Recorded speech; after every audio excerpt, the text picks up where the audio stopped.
Na mtazamaji, asante sana kwa kuendelea kuwa nasi katika kipindi cha Tuongee Asubuhi, na sasa ni sehemu ya mwisho ya mjadala mkuu. Leo tunajikita katika kuangalia mazingira. Mazingira yamekuwa na kauli mbiu mbalimbali nyingi sana. Ukisikia wanakuambia kwamba mazingira ni uhai, uhai ni mazingira, kila kitu ni mazingira. Kuna kitu chochote ulichokisikia kuhusiana na mazingira ambacho kinalenga kuhakikisha watu wanaendelea kuhifadhi mazingira?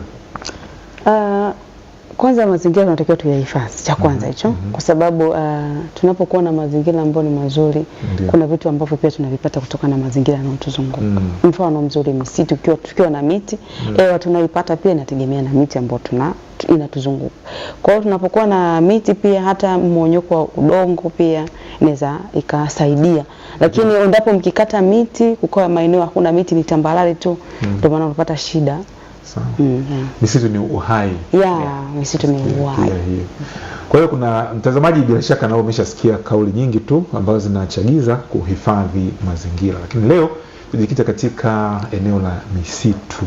Tunafahamu kwamba misitu ina faida nyingi sana. Ndio. Kama alivyosema Lucy, lakini pia hata haya makaratasi ambayo tunayatumia, vitu vingi tu ambavyo tunavitumia, asali ni mazao ya misitu, matunda, dawa. Yaani hapo mengi sana ambayo sisi hataki kuambia, lakini unayafahamu tu. Lakini cha msingi tupo hapa kutoa hamasa kwako kuyahifadhi mazingira. Huwa unahifadhi mazingira kule nyumbani kwenu? Sana. Kwa kupitia njia gani? Napanda miti. Napopanda miti, kila mwaka unakuwa na utamaduni pia wa kupanda miti. Inaweka pia mazingira kuwa safi na muonekano. Ukiwa elimu ya msingi ulishawahi kupanda miti? Shuleni tulikuwa tunapanda miti sana. Yaani unafuatilia upo au zamani sana nishatoka huko. Ila naamini siku nikienda nitaikuta. Ndio maana shule unakuta kuna mwalimu wa mazingira. Na kuna kuwa na kiongozi wa mazingira. Kwa hiyo mnapanda miti, mnazunguka shule nzima mnazungusha miti. Na shule nyingi unakuta kuna miti. Ila mimi nakumbuka mtu ulikuwa unakabidhiwa mti wako. Mpaka unapomaliza ndo unaondoka na mwingine anaendelea kulinda ule mti. Sasa ndio maana nakuuliza, kwa sababu kuna wengine mpaka leo akienda miti yao ipo. Mimi nilipanda mti wangu, sasa sijajua kama ulishanyauka au bado upo. Na nitoe rai pia kwa mtazamaji, kama uliwahi kupanda mti ukiwa elimu ya msingi ama ya sekondari, nenda basi kapige picha kwenye ule mti. Huu mti niliupanda nikiwa mdogo na nilisimamia mimi. Sasa hivi ile unaweza ukaenda ukakuta pale ambapo ulipanda labda ulinyauka, mtu akapanda mwingine. Si mbaya, lakini unakumbuka kama kikubwa ukumbuke eneo ambalo ulipanda mti wako. Sawa. Sasa mtazamaji, tupo katika maadhimisho ya siku ya misitu duniani. Na kuna mambo mengi sana ambayo yanafanyika sambamba na hili.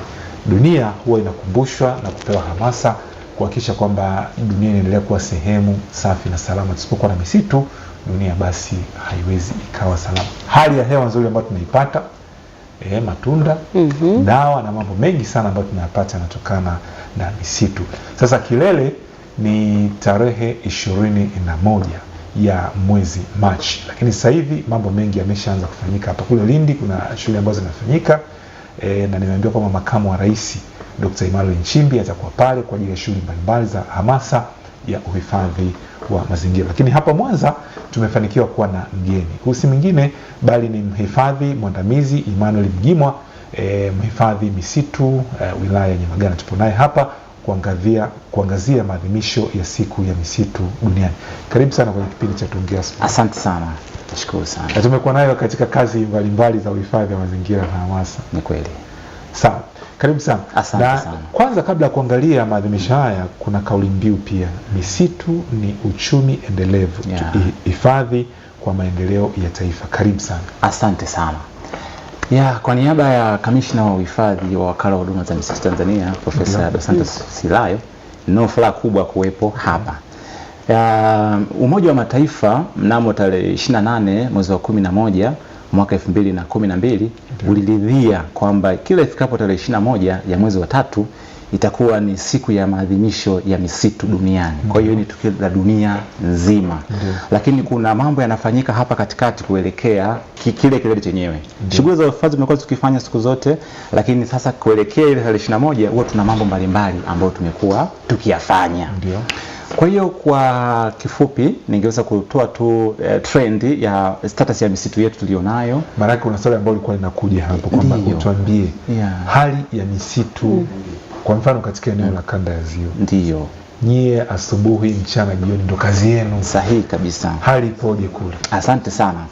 Kwa ujumla wake, kwanza kama nchi tunajivunia sana kwa sababu 55% ya ardhi ya Tanzania, ardhi ya Tanzania of course ina ukubwa wa hekta takriban milioni 88. Ndio.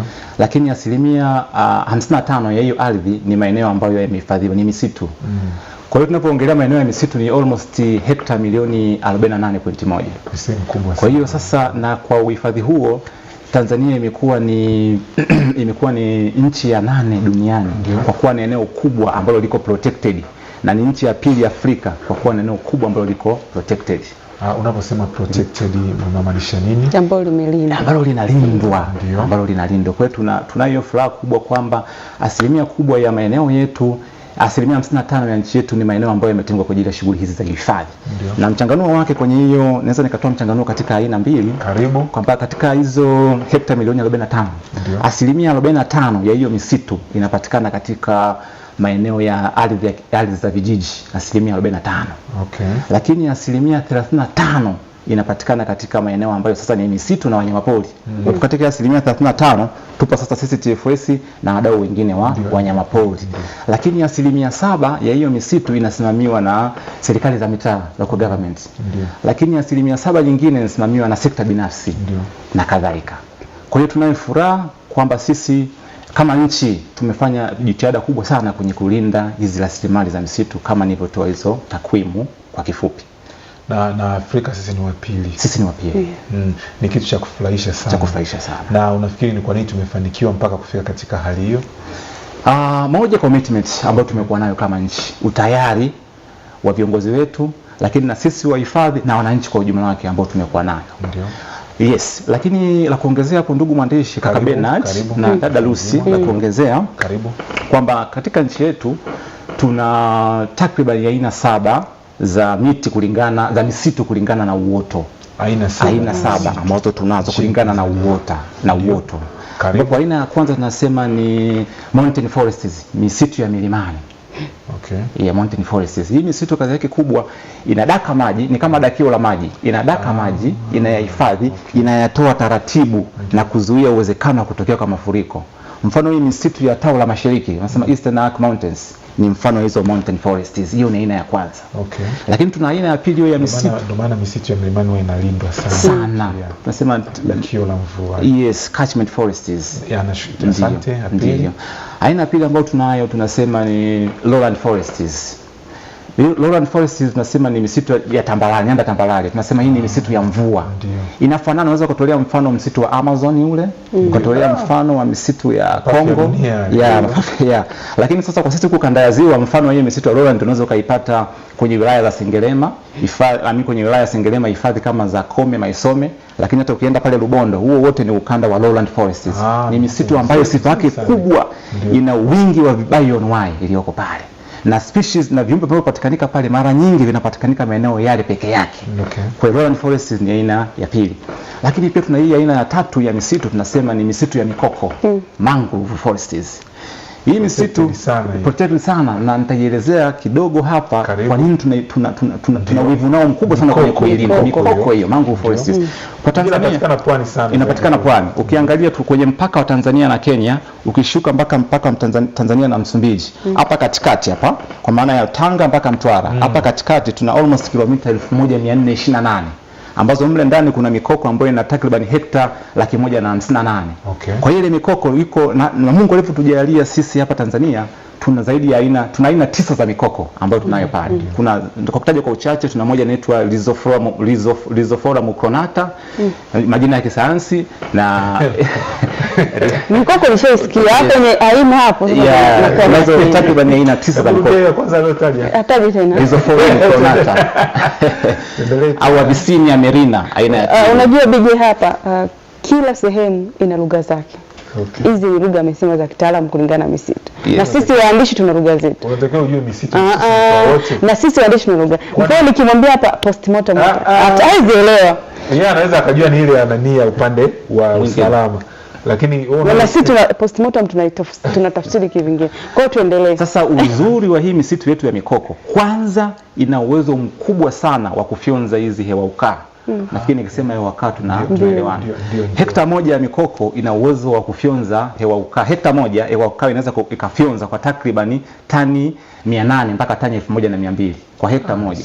Wakati hii misitu ya kawaida yenyewe inaweza ikafyonza hizi hewa ukaa kwa of course kwa hekta moja ni tani 160 mpaka tani 300.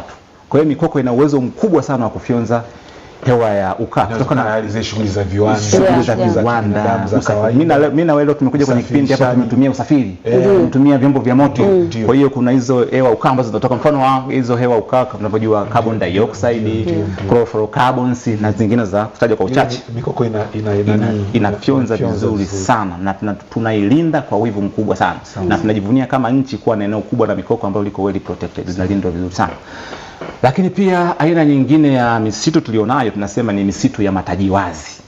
Misitu ya matajiwazi yenyewe au tunasema woodlands.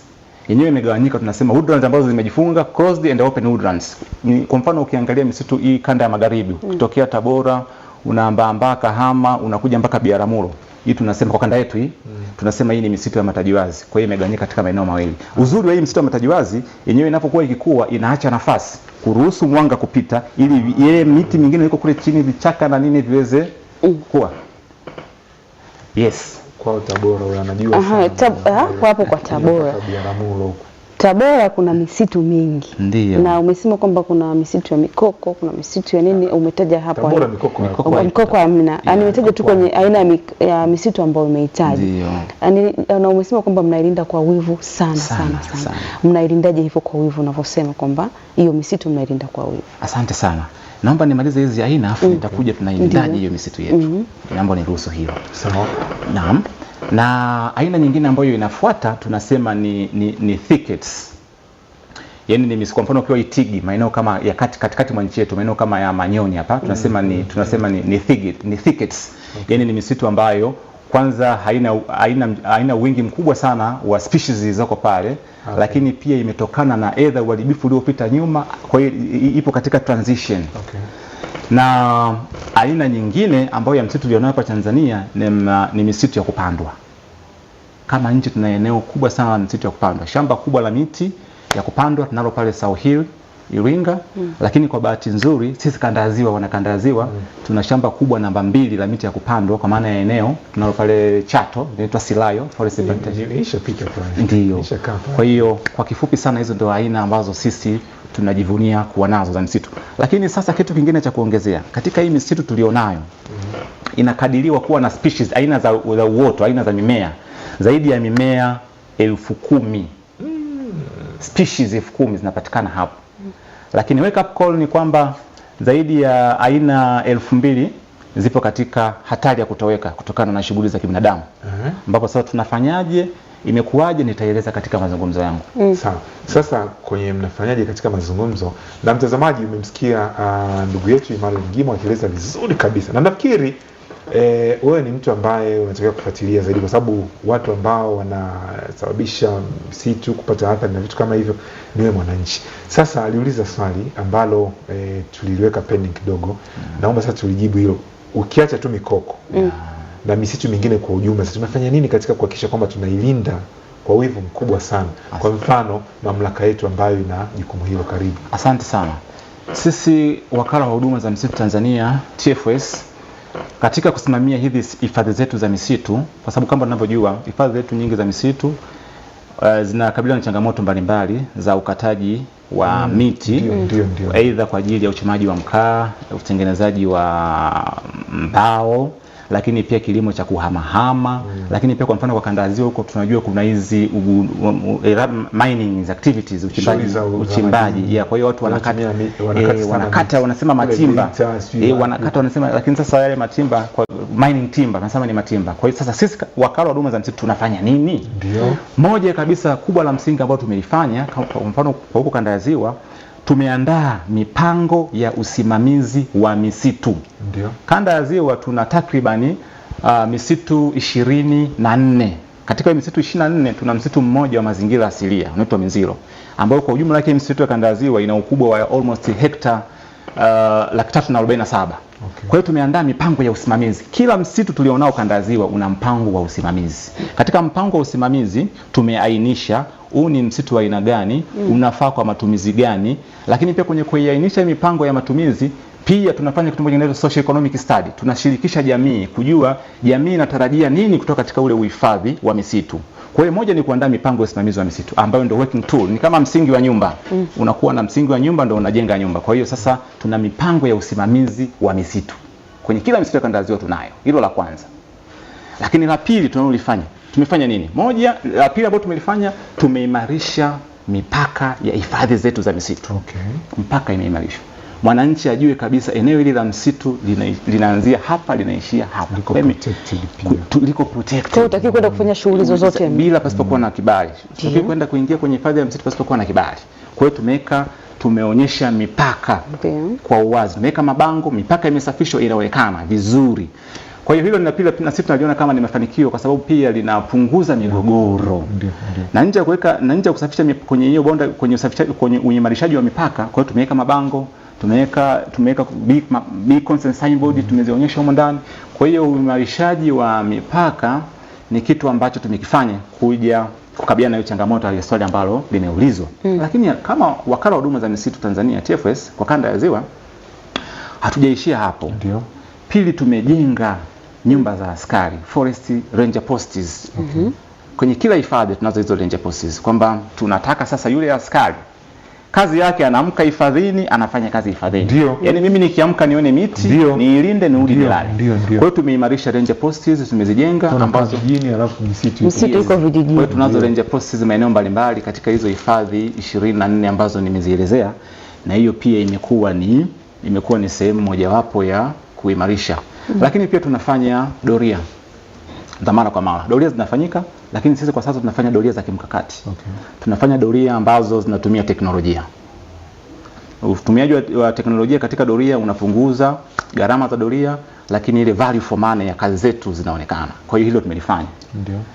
Tumeimarisha teknolojia katika doria zetu na tunaendelea kuimarisha katika shughuli zetu hizo. Lakini lingine kama sehemu mojawapo ya kuhakikisha jamii haivamii kwa kasi maeneo yetu, tumewawezesha jamii kufanya shughuli nyingine za uzalishaji mali. Kwa mfano, wananchi wanaruhusiwa kufanya shughuli za ufugaji wa nyuki kwenye hifadhi zetu za misitu kwa kupata vibali maalum. Hiyo nzuri. Yes. Kwa hiyo mtu anapunguza ile aone ule mti una manufaa kwake, kwamba nitaweka mzinga, nitapata asali na mazao yatokanayo na asali. Kwa hiyo tunalifanya either income generating activities ikiwemo hii ya ufugaji nyuki kwenye maeneo yetu ya kanda ya Ziwa, kwenye hifadhi zetu za misitu, hiyo inafanyika. Lakini lingine la msingi, kwa sababu lengo tunataka tupunguze pressure ya mwananchi kuvamia hifadhi zetu za misitu kwa ajili ya kutafuta nishati mbalimbali. Ambacho tumekifanya pia kanda ya Ziwa, tunagawa bure miche ya miti kwa wananchi. Ambapo kwa mfano katika mwaka wa fedha ulioisha, mwaka wa fedha 2024-2025, kanda ya Ziwa tumegawa bure miche ya miti milioni 4,115,000 katika maeneo mbalimbali. Nzuri. Ambayo kuna miti ya matunda, kuna miti ya kibiashara, kuna miti ya vivuri, kuna miti ya urembo, kwa kutaja kwa uchache. Na hizo bustani kwa kanda ya Ziwa tunazo zaidi ya 19. Taje kwa haraka hizo bustani ziko wapi? Tuna bustani hiyo iko kwa mkoa wa Mara, tuna bustani iko pale Musoma. Tuna bustani iko pale Bunda, tuna bustani iko pale Butiama, tuna bustani iko Serengeti. Lakini pia kwa Mugumu huko. Lakini pia kwa mkoa wa Simiyu tuna bustani zetu pale wakala wa huduma za misitu. Tuna bustani iko pale Bariadi, tuna bustani iko pale Maswa ambako tunafanya shughuli zetu hizi za uzalishaji, lakini pia Meatu tuna bustani iko pale. Na kwa mkoa wetu huu wa Mwanza tuna bustani iko Nyamagana. Hapa Nyamagana tuna bustani, lakini Misungwi tuna bustani ambapo tunagawa hiyo miche, Kwimba tuna bustani, Sengerema tuna bustani, Ukerewe tuna bustani ya miche ya miti. Lakini pia ukienda kwa mkoa wa Geita, kwa mkoa wa Geita tuna bustani pale Geita mjini, tuna bustani Chato. Maeneo hayo tunagawa miche bure kwa wananchi. Lakini ukienda kwa mkoa wa Kagera tuna bustani pale Biharamulo, tunayo Ngara, tunayo Bukoba mjini na tunayo Kirwa. Kwa hiyo maeneo haya ambayo nimeyataja tuna bustani za miche ya miti ambayo tuna bustani za uzalishaji miche ya miti ambayo miti inagawiwa bure. Lakini pia katika mashamba ya miti tulionayo kanda ya Ziwa. Kanda zote tuna mashamba ya miti 4. Fahari iliyoje kuwa na mashamba ya miti 4 kanda ya Ziwa ya miti ya kupandwa. Tuna shamba la miti pale Lubare, tuna shamba la miti Rubia, tuna shamba la miti hapa Buhindi, Sengerema, lakini pia tuna shamba jipi hili kubwa namba 2 Tanzania kwa ukubwa, kwa maana shamba la miti la Sirai. Kwa kule kote hizi community support zimekuwa zikifanyika kwa mafanikio makubwa. Kwa hiyo hii sasa hizi community social responsibilities ambazo tunazifanya, ugawaji huu wa miti na mengineyo, ni kupunguza pressure sasa kwenye hii misitu ya asili tulionayo. Kwa hiyo kutaja kwa uchache, hayo ni baadhi ya vitu ambavyo tumekuwa tukivifanya katika kuhakikisha maeneo yetu haya ya hifadhi yanaendelea kulindwa kwa wivu mkubwa sana. Na mnavogawa miti, mmesema mmegawa bure, si ndio? Ndio. Mnavogawa wananchi miti bure, pia kuna elimu ambayo mnawapa kwa ajili ya kutunza hiyo miti. Kwa sababu hata shule ulivyokuwa ukipanda mti lazima awepo mwalimu wa mazingira. Akwambie kwamba muda fulani unatakiwa umwagilie maji, muda fulani mti fulani unatakiwa mweke mbolea, unatakiwa mfanye kitu fulani. Asante sana. Nashukuru sana Darusi kwa swali zuri sana. Na nitumie rai hii pia kuongea na wananchi ambao wanatufuatilia katika maeneo mbalimbali, ni kwamba wakala wa huduma za misitu hatuishii tu kutoa miche bure, lakini pia tunatoa utaalamu, huduma za ugani. Tutakutembelea kwenye eneo lako kama unahitaji ushauri wa kitaalamu, tutakushauri. Na kama unapanda miti kibiashara, tutakushauri namna gani ya kupanda hiyo miti kibiashara. Kwa hiyo tunatoa pia na huduma ya technical advice kwa wao. Shamba lako ulianzishaje? Lakini pia kwa eneo lako, kwa sababu hii miti inakuwa kutokana na maeneo. Kwa mfano kuna miti inafanya vizuri kwenye nyanda fulani kuliko maeneo mengine. Kwa hiyo tunakushauri kwamba kutokana na mwinuko kutoka usawa wa bahari, kutokana na aina hii ya udongo, kutokana na joto la kiasi hiki, hapa miti hii itafanya vizuri zaidi. Kwa hiyo tuishii kugawa tu bure, tunatoa na hizi huduma za ugani. Elimu tunaifikisha kwa wale wananchi wetu. Na pale ambapo miti wanaisimamia wanakutana na changamoto, na tunawatembelea, tuishii tu tunafanya monitoring tunawatembelea. Kwa hiyo pia na changamoto tunaweza kukutana nazo, tunakuwa tukifika huko na kuzitatua. Sawa. Mtazamaji, tupo na mhifadhi mwandamizi Emmanuel Mgimwa kutoka wakala wa huduma za misitu Tanzania TFS, mhifadhi misitu wilaya ya Nyamagana. Kubwa zaidi tukiangazia maadhimisho ya siku ya misitu duniani, kilele chake ni tarehe 21 kesho kutu. Ndio kitakuwa kilele, na anaeleza mengi ambayo yanafanyika katika kuhakikisha kwamba dunia inaendelea kuwa salama, Mwanza inaendelea kuwa salama, kanda Ziwa inaendelea kuwa salama. Nimependa kwanza ile la miti. Sasa nitaka kujua kwamba ni mtu yote tu anapewa miti au ni taasisi au vikundi, na kwa sababu nilikuwa natamani pia na mimi nije nichukue na huwa kuna kalenda ambao wanagawa ile miti, au kuna wakati yote mtu akijisikia tu anaweza akaja pale akaomba miti. Kwa sababu nauliza hili kwa sababu wananchi wengi sana wanahitaji miti. Na yawezekana pia wakawa hawapati elimu ya uhakika wanapataje hiyo miti. Karibu sana. Asante sana. Nashukuru sana kaka Bernard kwa swali zuri. Na kwa faida ya mtazamaji wetu ni kwamba miti hii inagawiwa kwa mwananchi mmoja mmoja, kwa vikundi, kwa taasisi, ikiambatana na hizo technical advice, ushauri wa kitaalamu ambao tunaotoa. Kwa hiyo ukifika kwetu si lazima uje kama kikundi, mwananchi mmoja mmoja. Kuna zile na uzuri wakala wa huduma za misitu tunafanya kazi nchi nzima. Kwenye kila wilaya kuna wahifadhi misitu wa wilaya. Kwa hiyo mwananchi kokote kule uliko, katika wale wahifadhi misitu wa wilaya, peleka kule maombi yako ya miche, then utahudumiwa hiyo miche ya miti. Utaelezwa namna ya kupata hiyo miche yako, lakini mambo ni rahisi kabisa uweze kuhudumiwa hiyo miche ya miti. Lakini pia utashauriwa upande kipindi gani kutokana na maeneo husika. Kipindi ambacho kinafaa sehemu moja cha upandaji kinaweza kisifai sehemu nyingine kwa ajili ya upandaji. Kwa hiyo utaambiwa msimu wa kupanda kwa eneo lako ni msimu gani. Kwa hiyo utaalamu unatolewa bure kabisa katika maeneo yetu. Kwa hiyo tutoe rai wananchi wafike, na kwa hiyo tunaelekea sasa kwenye hiyo tarehe 21 kama nilivyokuwa nimeeleza awali, maadhimisho ya siku ya misitu duniani, lakini katika hizo chama za hapa katikati, kupanda miti ni tamaduni yetu, tunapanda sana. Lakini katika kuelekea kwenye kilele hiki tunasisitiza watu waendelee kupanda miti kwa wingi. Kwa sababu tunasema ni maadhimisho ya siku ya misitu duniani na pamoja na kampeni ya upandaji miti. Kwa hiyo hichi kipindi tunasisitiza wananchi wafike na kupata huo utaalamu na miti bure kabisa kama ambavyo nimekwisha kuielezea. Natamani pia Mr. Mgimwa, natamani pia nijue kuna hizi kamati za uhifadhi mazingira pamoja na misitu katika maeneo mbalimbali nchini Tanzania. Lengo ni kuhakikisha kwamba ile ambayo umesema pia social responsibility na ni pale kwamba jamii pia mnaishirikisha moja kwa moja kwenye kuhakikisha kwamba misitu inaendelea kuwa salama. Hilo pia nilitaka kujua kwamba ni kwa kiwango gani limesaidia katika kuhakikisha kwamba misitu yetu inaendelea kuwa salama, hasa ile ambayo inahifadhiwa, ambayo ni protected. Karibu. Asante sana. Mabadiliko chanya yanakuwa yakionekana siku baada ya siku. Kwa sababu kwa mfano ushirikishaji huu wa jamii umetusaidia sana. Kwa mfano nje ule ushirikishaji ambao nimeongelea, watu kuona ile misitu kama sehemu yao ya maisha yao. Katika haya mashamba nataka nitolee mfano namna ushirikishaji ambapo umetusaidia katika mambo mbalimbali.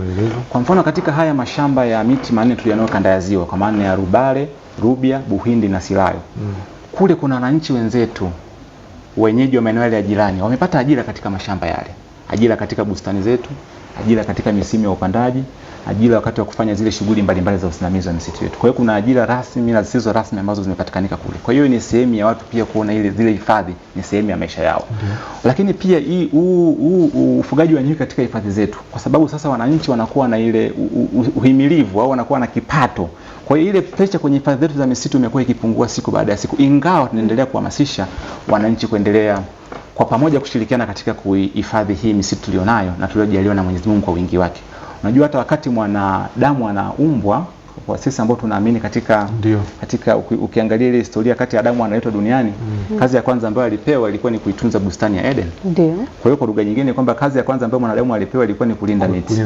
Kwa hiyo nafikiri wewe ukitunza pia miti na maana umetekeleza ile maelekezo ya Mwenyezi Mungu ambaye alisema tuyafanye hapa duniani. Kwa hiyo hilo tunalifanya na lina tija kubwa sana. Lakini pia sambamba na hili kama kauli mbiu yetu ambavyo inaeleza ya mwaka huu kwamba misitu ni uchumi endelevu, tukihifadhi kwa maendeleo ya taifa. Nikipata mwafaka muda hapo mbele pia nitaelezea sasa tunaposema ni msitu endelevu, huyu mwananchi anaweza akapata fursa zipi za kiuchumi katika hizi hifadhi zetu za misitu ambazo ni endelevu. Ni zipi? Tunaposema misitu ni uchumi endelevu, ndio maana yake mwananchi wa kawaida anayetazama uchumi endelevu ni kitu gani? Vipi tuhifadhi kwa maendeleo ya taifa? Kwa nini? Sasa nitakuwa nikisema haya, lakini pia nikirejea na dira ya taifa, dira ya maendeleo ya taifa ya 2050, ambayo ukisoma ile dira ya taifa 2050 inasema kufikia 2050 taifa linapaswa kuwa ni upper middle income, taifa la kipato cha juu cha kati, ambapo tunatarajiwa kuwa na uchumi wa dola trilioni 1 na per capita income ya mwananchi mmoja mmoja ifikie dola 7,000. Sasa je, sekta ya misitu hii inaweza ikachangia katika namna gani? Imekuwa ikichangia sana tu, lakini huyu mwananchi leo hii anayetusikiliza anaweza akapata eneo gani la kwenda na yeye kuanza kufanya mambo ambayo yanahusisha hii sekta ya misitu? Moja, kama nilivyoeleza, tumekuwa tukitoa miche ya miti na huduma za kitaalamu bure katika maeneo mbalimbali. Kwa hiyo moja kabisa huyu mwananchi anaweza kaanzisha vishamba vidogo vya miti katika maeneo ambayo pale yupo. Ndio. Na hii hata kwa watu wa mijini, watu wa Mwanza, watu wa Dar es Salaam, sinaposema upandaji miti, hata kama uko mjini nyumbani kwako pale panda miti hata miwili, hata miti mitatu. Na wakati nafungua kipindi nilikuwa nasema pia hivyo. Yes. Kwa hiyo haitumaanishi sasa hii miti ikapandwe pembezoni tu. Hata nyumbani kwako pale panda miti miwili, panda miti mitatu na kadhalika na kadhalika. Kwa hiyo sasa hii sisi kwetu uanzishaji wa vijishamba vidogo vidogo vya miti ni fursa ya kiuchumi ambao baadaye sasa itakuja kumfaa huyu mwananchi katika shughuli za uzalishaji mali. Hiyo ni moja wapo ambayo iko wazi. Unapata utaalamu bure, unapata miti ya miti bure. Lakini lingine ambayo ni fursa tunayo na ni nzuri sana tukiitumia, kuna fursa ya kuongeza thamani mazao ya misitu. Uongezaji thamani wa mazao ya misitu. Tunaongeza vipi? Ukiangalia nchi nyingi za Kiafrika ndio zimekuwa ziki-export, yani zikiuza nje mazao ya misitu ambayo tunasema ni labor intensive, yani hayajaongezewa thamani, hayajaongezewa ubora. Kwa hiyo yanauzwa katika price ambayo iko chini sana. Ndio. Lakini tumekuwa tuki-import, tunanunua kutoka nje mazao ya misitu kuja ndani ambayo tunasema ni capital intensive. Yani ni ya gharama imeongezewa thamani. Kwa hiyo tunauza, nchi za Kiafrika nyingi ziko hivyo. Ingawa sisi kama taifa tumekuwa kama TFS kama taifa tumekuwa tukiadvance kadri siku zinavyozidi kwenda. Kwa hiyo sasa uongezaji wa thamani katika mazao ya misitu ambayo ni timbao na yasiyo timbao. Timbao nikimaanisha mbao, nikimaanisha nguzo, fito. Yasiyo timbao nikimaanisha matunda pori na mengine ya aina hiyo. Sasa unaongezaji thamani, na ukishaongeza thamani nini kinatokea? Uongezaji wa thamani, kwanza moja, utaimarisha viwanda vyetu vya ndani. Ukishaimarisha viwanda vyetu vya ndani vya kuongeza thamani ya mazao ya misitu, maana yake umetengeneza ajira. Kwa sasa hii inakuja kujibu ile dira ya taifa 2050 ambayo inataka kipato cha mwananchi mmoja mmoja kufikia dola 7,000. Kwa hiyo ina maana umetengeneza ajira. Lakini pia umeleta fedha za kigeni. Umeleta fedha, foreign currency imekuja kutokana na hiyo viwanda vyako. Ambayo ile fedha ya kigeni mwisho wa siku itakuja kukusaidia sasa kama nchi kwa ajili ya shughuli nyingine za kiuchumi za importation na mambo kama hayo. Kwa hiyo kuna hiyo fursa sasa ya uongezaji thamani wa mazao ya msitu. Kwa hiyo kupitia viwanda vidogo vidogo, kupitia teknolojia mbalimbali, ambapo pale mwishoni nitakuja sasa kueleza pia habari mchakato wa uongezaji thamani wa viwanda wa mazao ya msitu. Kwa mfano mtu anataka sasa kufanya biashara ya mazao ya msitu, anapaswa kufanya nini na nini na nini. Kwa hiyo fursa ambayo nimetoka kuieleza hapa tunasema ni uongezaji thamani wa mazao ya misitu. Lakini fursa nyingine ambayo tunaiona na ni nzuri sana ni fursa ya ufanyaji wa biashara ya kaboni. Dada Rusu, ushawahi kusikia habari za biashara ya kaboni? Au kaka Bernard? Ndio. Kwamba ninayofahamu mimi ni kwamba unapewa kwa mfano una eneo lako, unapanda baadhi ya miti, unaambiwa labda upanda miti fulani. Na ile miti inasaidia kwenye ulichokuwa mkisema kazi ambayo inafanya na mikoko ile. Yes. Kuweza kufyonza na kuweza kupunguza yale madhara, mabadiliko ya tabia nchi na vitu kama hivi. Ndio. Sio kama niko sahihi? Uko sawa kwa kiasi kikubwa. Na nimeona serikali inaitangaza sana. Nikajua ameshaenda tofauti. Ni muhifadhi kabisa. Na anapenda miti huyu anaonekana. Hata wewe unaonekana unapenda miti. Mimi napenda miti, ila huyu amezidi. Yaani amezungukwa na maua. Umesema hapo kuna miti ambayo miti mbao na ambayo sio miti mbao, ile ambayo haitoi mbao, yani miti ya matunda sio tibao. Ndio. Kwa sasa kwenye hiyo biashara ya kaboni inafanyikaje? Kama tunavyojua, na naona hii ni fursa kubwa sana. Ni fursa kubwa sana biashara ya kaboni ambayo nafikiria pia kupitia hichi kipindi tutawatoa hofu wananchi kwamba kuna watu wana mawazo fulani kwenye biashara ya kaboni, inaweza ikawa hivi kawa bila, lakini sasa tunaposema biashara ya kaboni tunamaanisha nini? Kupitia shughuli za kibinadamu ambazo tumekuwa tukizifanya hapa, tumekuwa tukizalisha hewa ukaa katika shughuli mbalimbali kama tulivyokuwa tumeeleza mwanzo wa kipindi, kwenye viwanda, magari, kwa maana hiyo usafirishaji. Lakini pia hata hawa watu ambao wanakata miti kwa ajili ya kilimo cha kuhamahama wamekuwa wakipollute sana atmosphere yetu, ambapo ukiangalia kama nilivyokuwa nimeeleza mwanzoni, takribani eneo la vijiji kwa maana ya umiliki wanamiliki almost in relation to forests wanamiliki almost 45% kwenye maeneo ya vijiji, ambapo kwa kiasi kikubwa tunasema ukataji miti 1% unatokea katika maeneo ya vijiji kule. Kwa hiyo sasa hata zile shughuli za ukataji miti ovyo mwisho wa siku zina emit hizo hewa za ukaa. Kwa sasa hizo hewa za ukaa zenyewe zina madhara yake. Tumeweza zizalisha, lakini zikija hapa zina madhara yake. Madhara yake ni moja, kwanza kuongezeka kwa joto. Ndio. Kuongezeka kwa joto, lakini pia kuwa na mvua nyingi na zisizotarajiwa katika vipindi ambapo sisi tutarajii. Lakini pia kilimo, ambapo maeneo mengi kilimo ni uti wa mgongo, hakiwezi kufanyikiwa vizuri kama tunazi changamoto. Lakini pia hata hizi afya ya mwanadamu. Sababu tunapojua hiyo ozone ambayo inatuprotect na hizo direct sunlight, kupitia tunapojua kuna hizo ultraviolet rays ambazo zikifika moja kwa moja hapa duniani zina changamoto zake, zinasababisha kansa ya ngozi, zinasababisha shida za macho, lakini pia kutoweka kwa baadhi ya viumbe. Kwa hiyo sasa biashara ya kaboni inafanyikaje? Kama tunavyojua na tumesoma tukiwa shule ya msingi, photosynthesis, nafikiri kila mmoja anakumbuka. Yes. Ni kitendo ambacho mmea unajitengenezea chakula chake. Unatumia carbon dioxide ambayo ndio hiyo hewa ukaa, moja ya hewa ukaa. Alafu inatumia na maji, lakini kwa kutumia sunlight energy inakuja inatengeneza carbohydrates pamoja na oxygen. Oxygen ambayo sisi na wewe hapa tunafurahia tukiwa hapa. Kwa hiyo sasa zile miti inatumia zile carbon dioxide. Swali baada ya hapo tuone kama darasa la 3 mmea unajitengenezea ile chakula. Hebu tuendelee. Kwa hiyo ile carbon dioxide ambayo ni sehemu ya hizo hewa ukaa, kwa hiyo miti inaiabsorb ile kitu pamoja na maji inatengeneza hizo carbohydrates pamoja na hewa ya oxygen. Kwa hiyo sasa miti kazi yake kubwa inakuwa inafyonza zile hewa ukaa.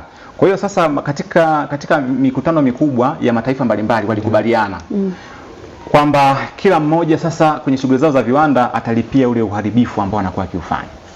Kwa hiyo sasa kinachofanyika, je, ile miti yako ambayo wewe unayo imeweza kufyonza kiasi gani cha hewa ukaa? Kama nilivyokuwa nimeeleza ile mwanzoni ya mifano ya mikoko na hii mifano mingine. Kwa hiyo kinachofanyika, kwa hiyo mwananchi, fursa unaitumiaje? Kama una eneo lako, eneo litabaki kuwa la kwako. Ndio. Miti itabaki kuwa ya kwako. Ndio. Isipokuwa kitafanyika tu pale calculations, hesabu kujua ile miti yako imeweza kufyonza hewa ukaa kwa kiasi gani. Kwa hiyo biashara ya carbon ni biashara kama biashara nyingine. Lakini hapa tumetoa tu mwanga, wananchi wanaweza kufika katika ofisi mbalimbali zetu kuweza kupata ujumbe huu kwa kina zaidi. Lakini kama tunavyojua jambo hili pia limetengenezewa kanuni ambazo zinasimamia chini ya ofisi ya makamu wa rais muungano na mazingira. Kuna kanuni kabisa pale ambazo zipo ambazo zinaelezea sasa biashara hii na ABCs za hii biashara ya kaboni. Kwa hiyo hii biashara ya kaboni kwamba tunatoa sasa hizo hewa ukaa. Kwa hiyo hii ni biashara kama biashara nyingine, watu waitumie na wasiwe na wasiwasi wa maeneo yao yanaweza kuwa grab, yanaweza kuchukuliwa au labda changamoto zinazohusiana na hayo. Miti itabaki kwa kwako, eneo la kwako, kinachoangaliwa tu ni ile miti yako inaweza kufyonza hizo hewa ukaa kwa kiasi gani. Kwa hiyo hiyo ni fursa ambayo sisi tunaiona na tunakupitia forum hii tunaelezea. Lakini kuna fursa nyingine ya kiuchumi kama nilivyokuwa nikisema ambayo nataka nieleze pia. Sawa, kabla ya kuisema hiyo fursa nyingine, mtazamaji, tuna maeneo mengi tu makubwa. Wakati mwingine tunakuwa tunalalamika sana kwamba pengine hatuna fursa, tufanye nini, maeneo ya makubwa sio yamekopo siku nyingi. Sasa fursa kama hizi, wataalamu kama hawa wanapokuja kukupatia elimu kama hii, unaweza ukaitumia na tuweza kuona pia katika maeneo mbalimbali, kwa sababu ile hewa, yani ile biashara unapoifanya wewe inakupa faida, lakini inatoa faida kwa watu wengi zaidi. Ndio. Yaani inakupa kipato, eneo ni la kwako, miti ni ya kwako. Ile miti inaweza kukupatia pia faida nyingine nyingi tu. Ndio bwana, hapa kwenye kauli mbiu ameongea mambo ya kiuchumi. Sasa wakati huo pia kikubwa zaidi ni kwamba unakilinda kizazi. Unailinda mimea, unalinda viumbe hai wengine, lakini pia kwa wanadamu wenzako na wenyewe pia unawalinda. Kwa hiyo ni moja kati ya vitu ambavyo tuvizingatie kutoka kwa wataalamu wetu. Na ameeleza pia kwamba ofisi zipo wazi za TFS katika maeneo mbalimbali nchini Tanzania na wadau wengine wa mazingira wanaweza wakaenda kufahamisha vizuri kuhusiana na hiki ambacho amekisema. Umesema kuna faida nyingine, kuna fursa nyingine. Ndiyo. Karibu sana Hitaji. Asante sana. Fursa nyingine ambayo tunayo ni ufugaji wa nyuki. Naam. Katika hifadhi zetu za misitu. Ndio.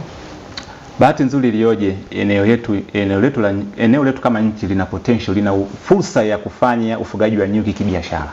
Eneo linaruhusu. Kwa sasa kupitia uhifadhi endelevu kwamba tunahifadhi sasa lakini pia kwa ajili ya manufaa ya vizazi vijavyo. Misitu yetu ikiwa katika hali nzuri na maana itaruhusu pia shughuli za ufugaji wa nyuki. Kwa hiyo mwananchi kule aliko aelewe kwamba hii fursa ya ufugaji wa nyuki ipo na ichukuliwe kwa uzito wake. Lakini sasa hii fursa naweza nikaigawanya katika maeneo kama matatu hivi ufugaji wa nyuki. Eneo la kwanza linabakia ufugaji kama ufugaji, utapata yale mazao. Lakini eneo lingine ni uongezaji thamani wa mazao ya nyuki. Kuna fursa sasa, kwa mfano kwenye mazao ya nyuki hatuwezi kuishia kwenye asali tu. Tuna mazao mengi, kwa maana ya muda nitataja machache. Kwa maana tunaweza tukawa mtu anaweza akatengeneza mishumaa kupitia mazao ya nyuki, anaweza akatengeneza nta, anaweza akatengeneza, kwa wale wanaopenda wine, kuna wine ya asali, anaweza kaichakata. Inaweza kachakatwa kwa kutumia hayo mazao. Kwa hiyo kuna hiyo fursa ya kuwa na viwanda vya kuchakata mazao ya nyuki katika maeneo ambayo yanafanya vizuri. Mfano maeneo kama kule South Hill, maeneo kama kanda ya kati hapa Dodoma, Manyoni, Kwa hiyo kuna uwezekano wa kuwa na viwanda kuongeza kama TFS tunafanya, lakini pia kupitia kampuni tanzu yetu ambayo inaitwa Misitu Company tunaonyesha mwanga tutaendaje. Lakini sasa ni fursa kwa huyu mwananchi ambaye anatusikiliza leo kuona uwezekano wa kuwa na viwanda ambavyo vitachakata na kuongeza thamani haya mazao ya nyuki. Kama nilivyoeleza mwanzoni, ukiuza kitu ambacho kiko raw value, na maana utauza katika kwa faida ndogo, lakini pia utakuwa umezuia ajira za watu wengine huko chini. Ukiongezea thamani ndio kinakupa pia faida, kinaenda kule vizuri. Lakini fursa nyingine ya tatu, kisha kunywa waini ya asali? Hapana. Mimi sio mpenzi wa waini, lakini nitaitafuta nionje nisikie ina taste gani. Ushasema sio mpenzi wa waini. Nitajaribu lakini. Yes. Kwa kuwa kuna asali. Kuunga mkono. Nisikie ina taste gani? Nisikie ina taste gani? Ndio. Lakini papa leo kwenye ufugaji nyuki tunaweza kuwa tunajifursa kidogo kwamba sasa tuna maeneo ambako ufugaji unafanyika, tuna viwanda vya kuongeza thamani ya mazao ya misitu, lakini pia mtu anaweza akaingia kwenye uzalishaji na usambazaji wa vifaa ambavyo vinahusika katika mnyororo wa thamani. Okay. Mizinga, ndiyo, mavazi, ndiyo, mavazi kinga kwa ajili ya uvunaji. Kwa hiyo ni fursa ambayo mtu anaweza kaitumia. Kwa hiyo mtu asikae tu sehemu, fursa zipo.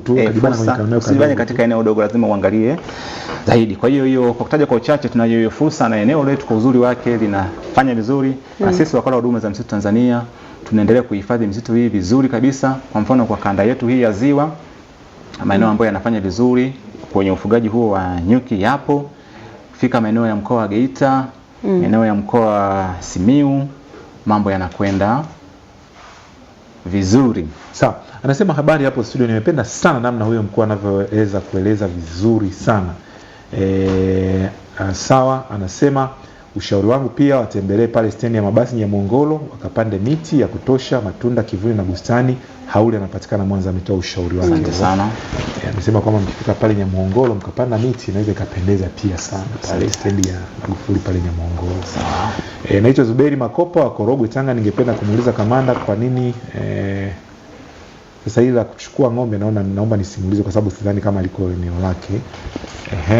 Lakini pia sawa, anasema kwa nini mkulima analipia tozo kabla ya kuvuna na sio avune auze ndipo alipe kutokana na alichokivuna? Apology kutoka Dar es Salaam. Nimependa sana anavyojieleza ndugu yangu hapo bosi. Sasa akawa anauliza pia ajira zenu zinapatikanaje? Anatafuta ajira TFS. Sawa. Anasema huko maeneo mbalimbali mvua imenyesha sana Bernard. Tunaendelea kuifuatilia. Sasa maoni ni mengi lakini walau haya yanawakilisha mengi ambayo watazamaji wetu wanayo. Asante sana. Nashukuru sana kwa ndugu watazamaji wanaotufuatilia maeneo mbalimbali ya nchi. Anapiga simu kuliko leo sitapokea simu jamani. Asante sana. Labda Bwana Haule la kupeleka miti kule Nyamhongolo tumelipokea na litafanywa kazi, na lakini pia tuna encourage, yani muda mwingine tusubiri kuletewa miti kwa sababu kama yes, lakini pia tumelipokea, lakini nafikiri ujumbe kaupata kwamba hii miti ipo na tunawatoa pia ushauri wa kitaalamu. Lakini kuna huyu mwingine ambalo anaelezea kwa nini alipie tozo kabla ya kuvuna. Huyu naomba tu ni mjibu kwa maelezo kwa pointi 5. Muda utatosha? Sawa. Labda sitaje haraka kwa kifupi tu sana. Kama nchi katika hizi hifadhi za misitu ambazo tunazisimamia, kuna hifadhi ambazo zimetengwa kwa ajili ya production kwa maana ya uvunaji, lakini kwa ajili ya protection haturuhusu kufanya uvunaji wowote. Lakini mtu yoyote anayetaka kufanya biashara ya mazao ya misitu ni lazima afuate taratibu zilizopo. Ndio. Hakuna biashara ya mazao ya misitu ambayo inaweza kufanywa pasipo kwanza kujadiliwa kwenye kamati ya uvunaji ya wilaya. Ndio. Ambayo mwenyekiti wa ile kamati ya uvunaji ya wilaya huwa ni waheshimiwa wakuu wa wilaya katika maeneo mbalimbali. Lakini sasa ukishakuwa umejadiliwa huko, umefanikisha, mwisho wa siku ukishakuwa unafanya biashara ya mazao ya misitu, lazima uhakikishe una mambo yafuatayo ya msingi kwa maana ya muda. Lazima uwe na leseni ya uvunaji. Ndio. Lazima uwe na hati ya mgao. Ndio. Lazima uwe na hati ya kuruhusu kusafirisha mazao ya misitu kutoka sehemu moja kwenda sehemu nyingine. Lazima uwe na uthibitisho wa malipo ya maduhuli au royalties za serikali. Ndio. Lakini pia lazima uwe umesajiliwa katika ile eneo ambalo unafanya biashara. Kwa hiyo kwa kifupi sana namuomba huyu ndugu ahakikishe amezingatia mahitaji haya ambayo nimeeleza, lakini pia kwa mujibu wa sheria yetu ya misitu namba 14 ya mwaka 2002 kifungu namba 88, kifungu namba 89, pasipo kusahau kifungu namba 85 na 64. Sawa. Nafikiri ilikuwa ni hayo. Sawa. Na sasa tukihitimisha mazungumzo yetu haya mazuri, natamani sasa utoe rai kwa wananchi moja kwa moja kuhusiana na kuendelea kuhifadhi misitu yetu sambamba sasa na hii siku ya misitu duniani. Karibu. Asante sana. Tukiwa tunaelekea kwenye hichi kilele cha siku ya misitu duniani, katika hizi shamla kuelekea hapo, kupanda miti kama nilivyoeleza ni desturi yetu, tumekuwa tukifanya kila siku, lakini hichi kipindi tunaomba sasa ule mwamko wa upandaji uwe mkubwa. Watu wafike katika maeneo miti ipo, watu wapande hiyo miti yetu miti. Lakini rai yetu kubwa ya msingi, moja, hii misitu tulionayo tuilinde kwa wivu mkubwa sana. Safi sana. Tuilinde kwa wivu mkubwa sana. Sisi wahifadhi tuliapa kulinda misitu yetu na tunafanya hilo jukumu, lakini hatuwezi kulifanya pekee yetu, lazima tushirikiane na jamii. Lazima tufanye hicho kitu kwa sababu hatuwezi kudhulumu kizazi kijacho kwa maslahi yetu sisi tu, lazima tufanye hilo jambo. Kwa hiyo sasa tunafanyaje? Tusichungie mifugo ndani ya hifadhi. Kama tunavyojua uchingiaji wa mifugo unasababisha changamoto nyingi sana. Unaua yale generants ambazo zinakuja, unapunguza uwezo wa hifadhi ku retain maji na kadhalika na kadhalika. Kwa hiyo tusichungie mifugo kwenye hifadhi zetu. Lakini pili, tusichome moto hovyo hifadhi zetu. Sawa, miji inakuwa, lakini ukuaji wa miji usiwe sababu ya kufanya deforestation, kubadilisha land use ya maeneo yetu. Hifadhi za misitu zilindwe kwa wivu mkubwa sana. Nashukuru sana. Sawa, na kwa maelezo zaidi bila shaka watu watakuja pale ofisini kwa ajili ya kupata maelezo zaidi na miti pia. Ndio, karibuni sana. Kachukue basi miti hata mmoja tunahitimisha. Karibu sana. Karibu sana. Nitapanda. Karibuni. Siku yenyewe ndio tarehe 21. Kwa hiyo lazima kwenye hii siku mbili lazima nipande.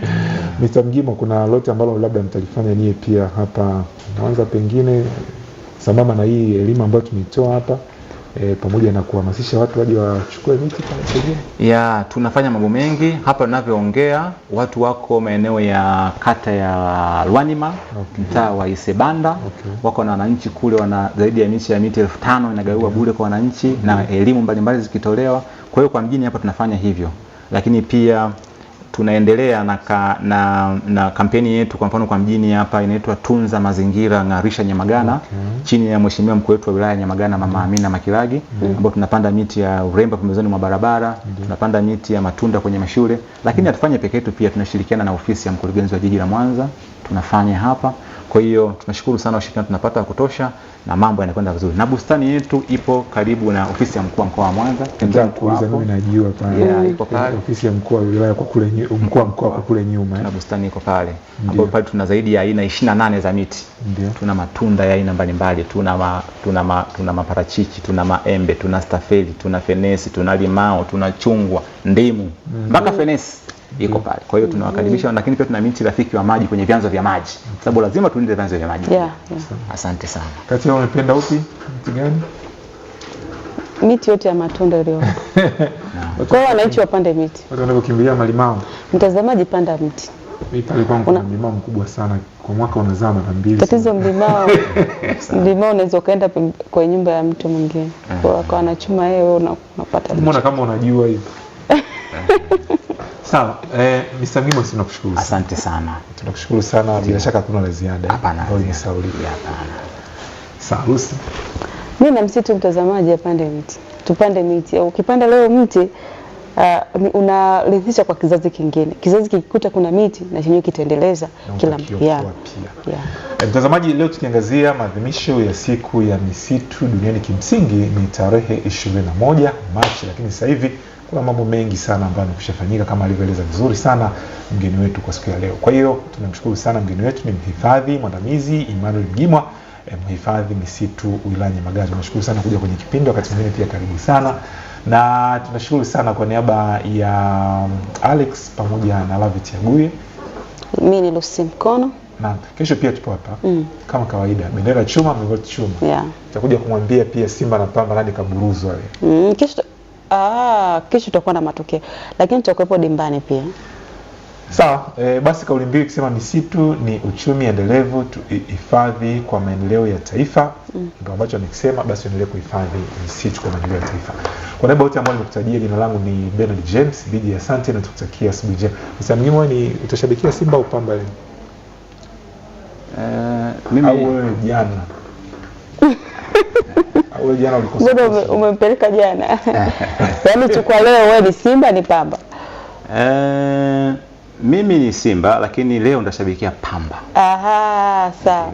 Haya, asante, kila laheri Pamba katika mchezo wa leo. Asante, asubuhi njema. Asante.